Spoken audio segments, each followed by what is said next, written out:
Hi, this is Frank. Here I have a drawing that I did way back in 2010 that I fixed up and made them look a lot cooler, I think.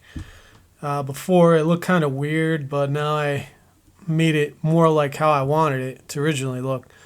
So what I want to do is, now that I've separated all the pieces in like a Photoshop program or GIMP, GIMP is a software program that I use, and you don't have to be subscribed like Adobe wants you to be. You could have the program for yourself as long as you want. But here I have this chicken-like cat, and now I have to separate all the pieces in order to make this work. So the first thing I want to do is take the jaw, and if we look here, I made the jaw separate. If you go too far down, you lose it. But then if you go up, it opens and closes normally. And then the eyes, I have two separate layers for the blink and then opening of the eyes, and this layer can move left or right, so you can go like that and have them look that way and stuff like that. So that was a fun thing to separate when I was putting it all together. And now I want to separate the legs from the torso and just move them as far away as I can along with the tail. This way they don't merge together. If they're too close, you get this weird warping effect. Alright, now that I have that, I have to click on the main skeleton and then click on this little plus arrow with the skeleton underneath, and that will allow me to create the first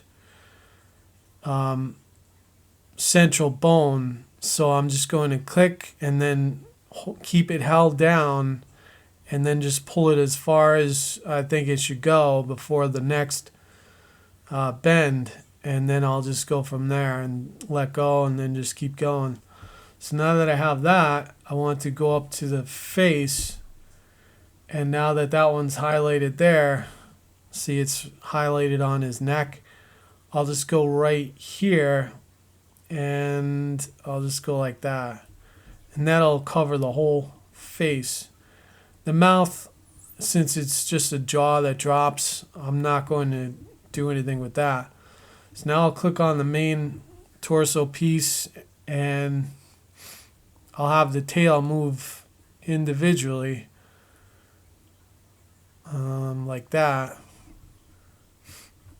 And now I have to click on that main back piece for the legs, because that's where the legs will pivot from.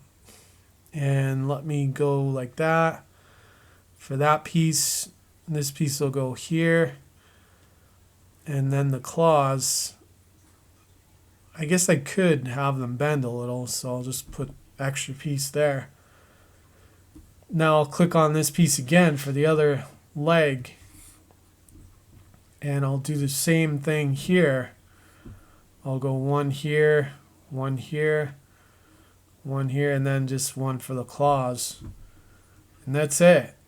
Let's hope it worked as intended. And the way to check is to go under this tool here, the offset bone. I have to zoom out so I can see all the parts, and then I'll just click on this and pull that where I want it to be. Click on the front leg, put that right about, I'd say right about there. Looks okay. And then the back leg, I can move that up a little further. I could probably put it right about here. I think that'd be a good balance. If you have it right here, he's got a lot of strain on his back, so by having a little further out, he's more balanced. So I think I'll just go right there. And then the tail, I'll just put right, I guess right about there is good. Maybe actually right about there. Alright, so there's the character, and next thing I have to do is zoom in a little. So let me go a little closer. And now I'll create the what's called actions, and that's right here under window actions right there. And that'll bring up this window here. So the first thing I'll do is click on that, and I'll have stand. Type in stand for the first movement. Then I'll click on this translate tool. And now I just want to click on all the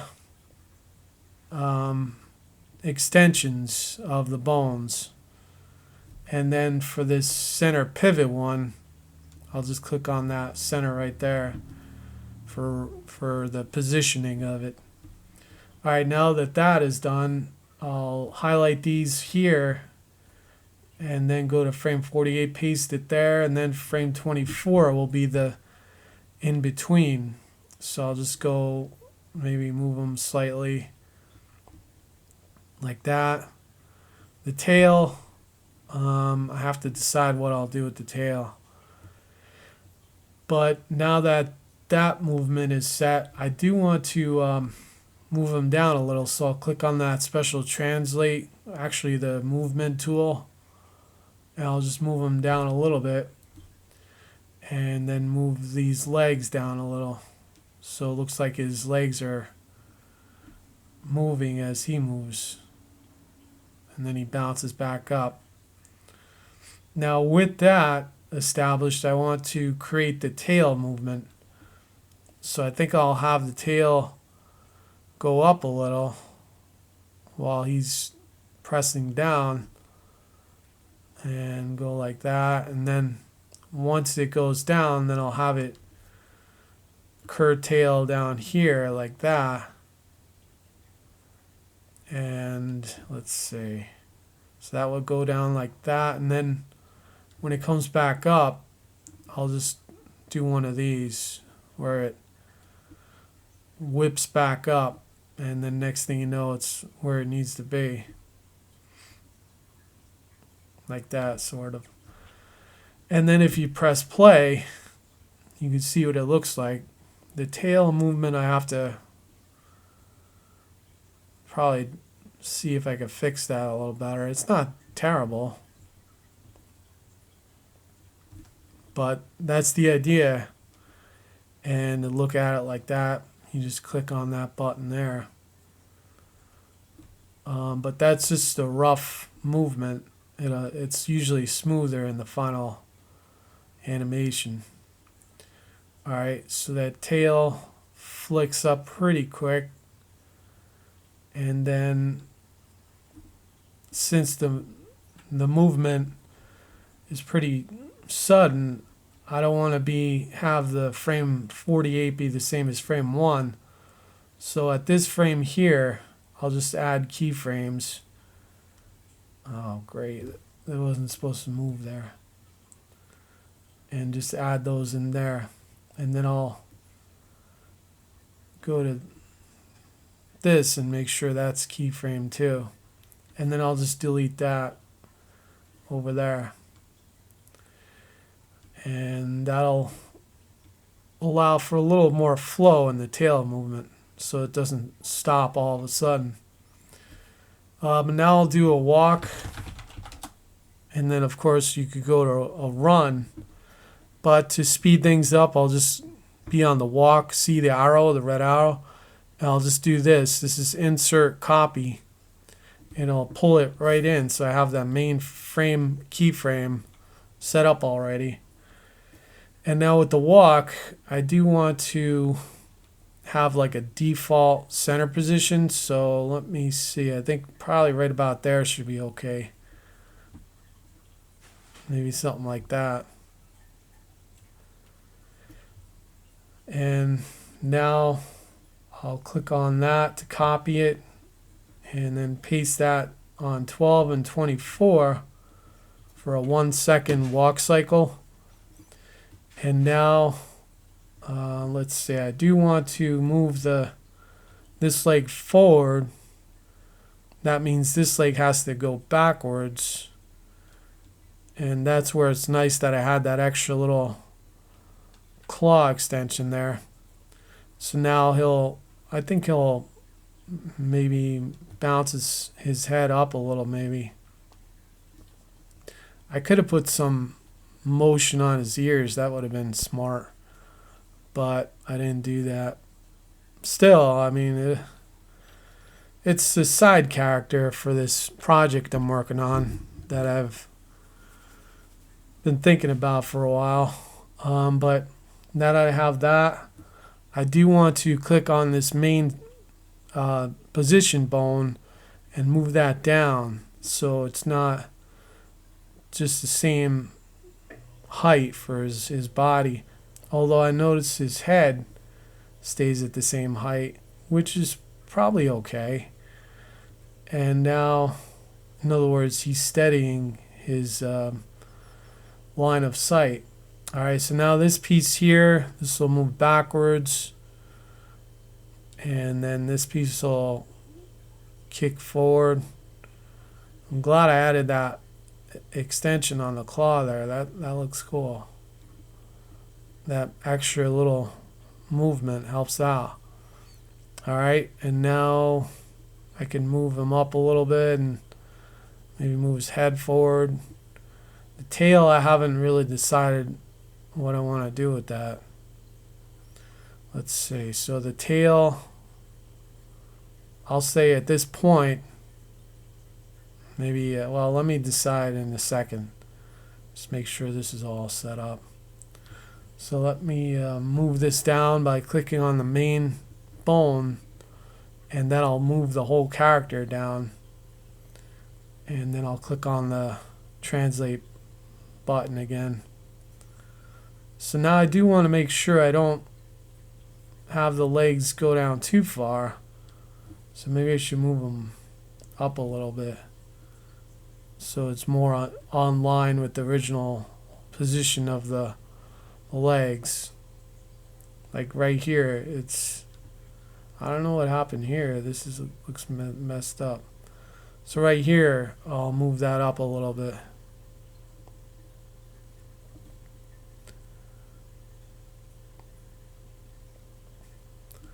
Alright, so now that I have that, that's the secondary, well, that's the main keyframe. So I do want to have like a flick of his leg that goes up and then kicks down.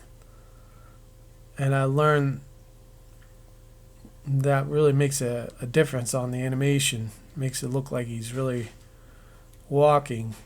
I should have added that to my last movie, City of Rod Otherworld, but I didn't learn it till it was too late. I just want to keep it really basic for that movie because there was so much to do, but just this little extra accent really helps the animation. But now that I have that, let's move this in a little closer. And we have this piece here. Now here, it looks like he's not moving his head up again.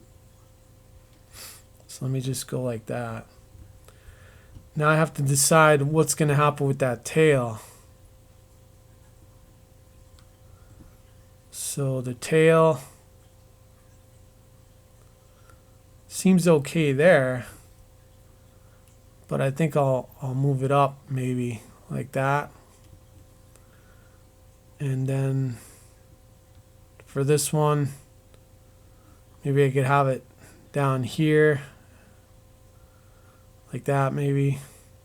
If it goes too extreme, it'll be distracting.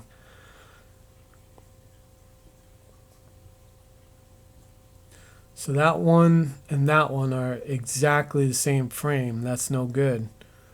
I have to make it more extreme so it's not so it doesn't freeze at that frame.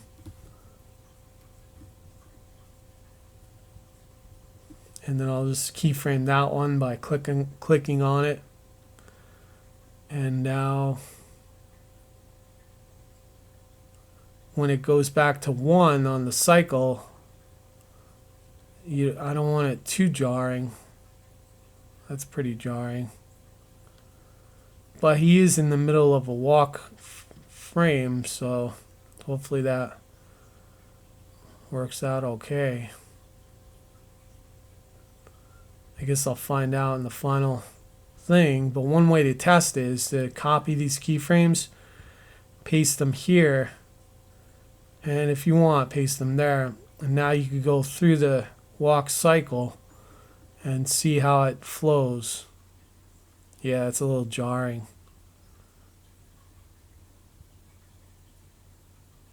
Well, that looks better. Let me try that again. It seems to flow a little better than I thought.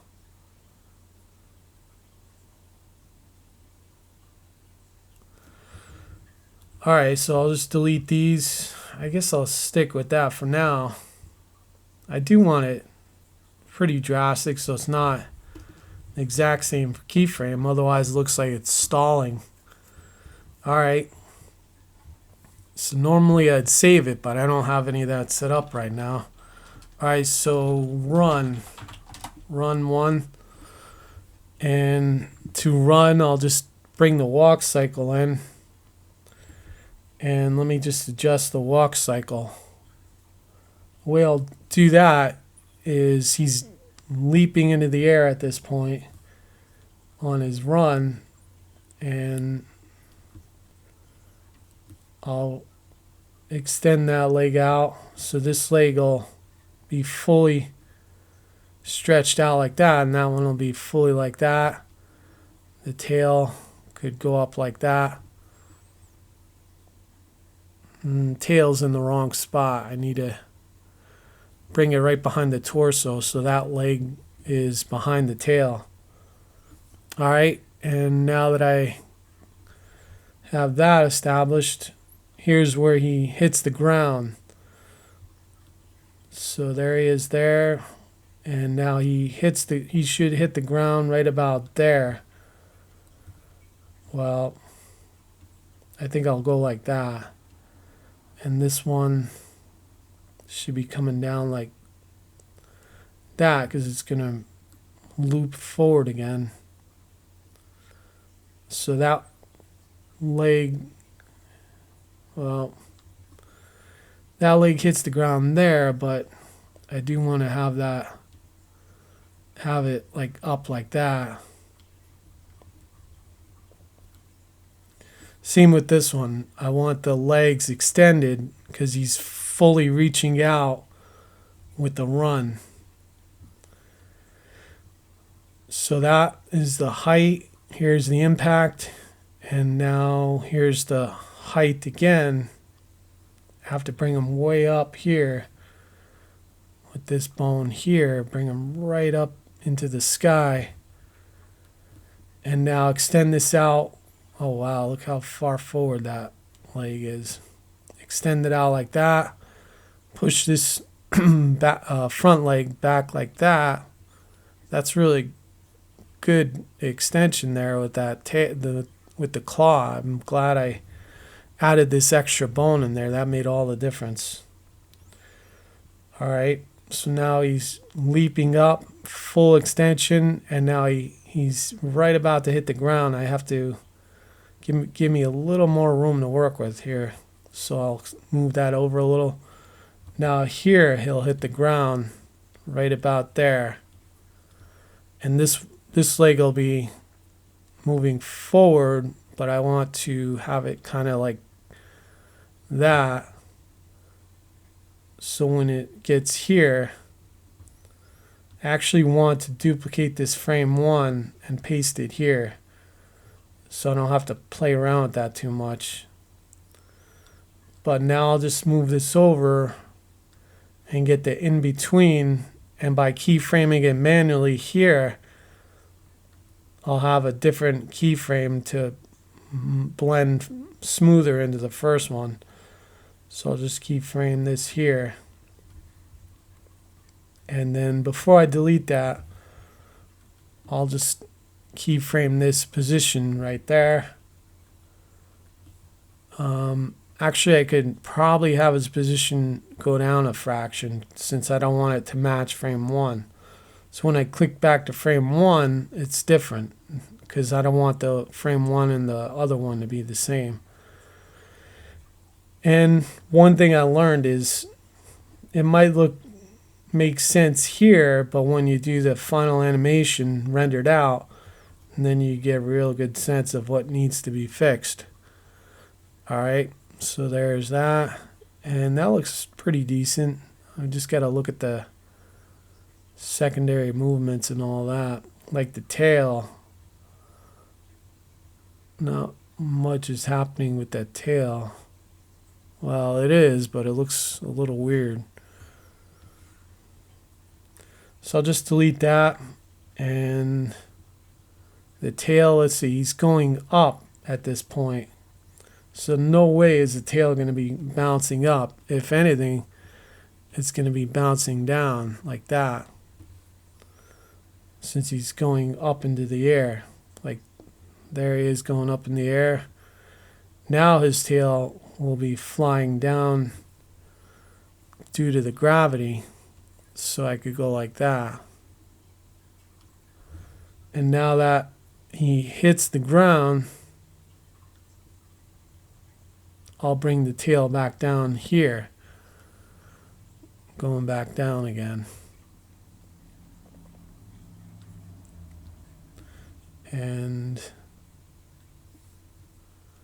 just move that tail up a little bit more. So that's about it. And then I'll do a jump animation and some other stuff. And this is one of many creatures that I'm creating for this new film project that I'm working on. So I'll render this out and do a quick animation, but before I do that, I'll just do a jump. And the jump is really important because, I mean, that's one of the main motions for a character. Walk, run, jump, stand. So let's see what this looks like. Alright, we don't need any of those. So here's the initial frame. What I'll do is have him move down to here, but now I have to adjust his legs so they are coiled up, ready to bounce up like a cat, ready to leap. And then his head could go down like that, ready to coil in. His tail, maybe loop it in like it's about to spring. So here he is here. He coils down, ready to burst into the air. Alright, so now I'll just, since those are keyframe there, I'll just duplicate it here and then just move the movement just slightly to represent the further tension of him ready to coil into the air. And now here, I'm just going to copy frame 1, paste it here, and now this frame, he's going to be in the air like that, and then I'll just move him fully extended up. I could do it like that, have his cat's claws like that, and then his tail go down. So he coils up. The height will go up just a fraction here. His coil is going to pull up a little bit. This tail will pull up slightly. His positioning, slight difference. And now going back down to Earth, I'll bring him back down here. But now with this, I'll just have his claws ready to hit the ground, have his tail moving upward, have his torso a little prop for the impact, and then let's see if I could find another one on impact. There we go. I like that one. So he'll hit the ground here. So there he is. Boom, he hits the ground. And then I'll have him coil in a little bit, but not to that extreme. Well, here's what I'll do. I'll copy this. I'll paste this here, but I don't want him bent down that far. So I'm just going to keyframe manually right here. And keyframe his position by clicking on that button there, that bone. Delete this because I don't need it anymore. So he hits the ground, coils down, but not all the way. Now he's going to go back to frame 1. So let's extend that to frame 2. So here he is, bounces, jumps, hits the ground. Now he coils back up, and that's it. So that's it for now. Feel free to comment, like, subscribe, and share. And if you're an animator, keep working on it, and you'll get better the more you practice. But thanks for watching. This is Frank. Bye.